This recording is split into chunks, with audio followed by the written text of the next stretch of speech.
Hi guys, I am Arun Chandra Bhusal, a freshman electronics, comms and information engineer at WRC. I have not been a part of Talking Minds in the first semester, which is a shame because that is not the type of person I want to be in the end. I have a lot of thoughts going on at all time, but I stayed too reserved, but no more. Let's explore a topic that goes through everyone's minds once in a while, more for some than for the others.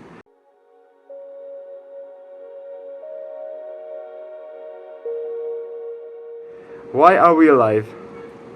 What purpose do we serve in our time here? These are subconscious hot topics of today's busy and frustrated minds. We get happy one day, and at 3 am that same day, we ask ourselves whether the happiness has any meaning. We get sad some other day and get absorbed in the whirlpool of self reflection, hoping for the sadness to be non existent.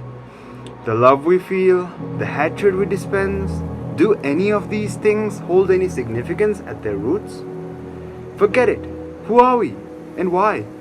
The fundamentals of our knowledge end with the questions like what was there before Big Bang? And when time began? These produce further questions like do we really exist? So, then what is the distinction between existence and non existence? This is all a part of the existential crisis. When we limit our thoughts too much, they don't decrease in size. Rather, they expand to cover both the knowns and the unknowns. But once we tread too far into the unknown, that is where a constant state of despair begins. Like a black hole consuming everything in its path, it leaves no hope for escapes. It piques curiosity to the point of madness, even to a life ending thought. We are humans, one of a kind, social creatures.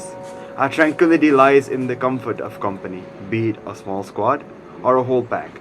If we are to follow the definition, we might just be far enough to be sucked by the black hole, and yet close enough to see it face to face.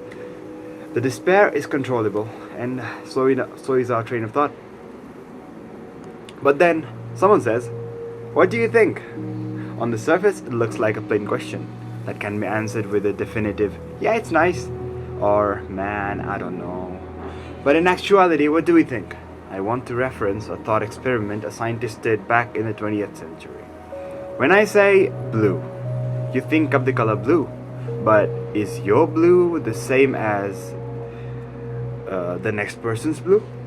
Since our birth, we've only had our perception of the environment, and so there is no real way to prove that the blue we see is the blue that everyone else sees. Maybe your blue is the same as the next person's red. It's difficult to imagine for you because you've seen blue differently all your life. But if they saw the same color red but they were taught that is blue, then that is what they'll call it for the rest of their lives. This should have been disproved with the eye and brain surgeries, but then there's the thought experiment of a boat where the parts are replaced one by one. So after every part is replaced, is it the same boat? If not, since when is the boat not the same boat? What makes that boat and not some other boat? These dilemmas turn into laughing matter for someone with no recurring existential crisis in a social condition, but it may be a horrendous rabbit hole of doubt for some other person. Through countless stories and experiences of this crisis all over the world, it is crystal clear that the only path to salvation is to not give a chance for these thoughts to flourish. By just being humans and having fun, and in this journey of evolution and making ourselves sophisticated, the one thing that keeps us going is sometimes ignorance amidst curiosity.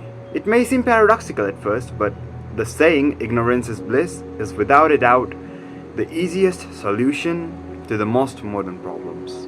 So, there you go. The unending despair ends. Thank you for listening to the end. I hadn't written anything for the longest time, so I want to thank Talking Minds for pushing me by posting the event, and I am glorified to be a part of this series of thought-provoking talks. I also want to apologize if your ears have bled during this time. Peace.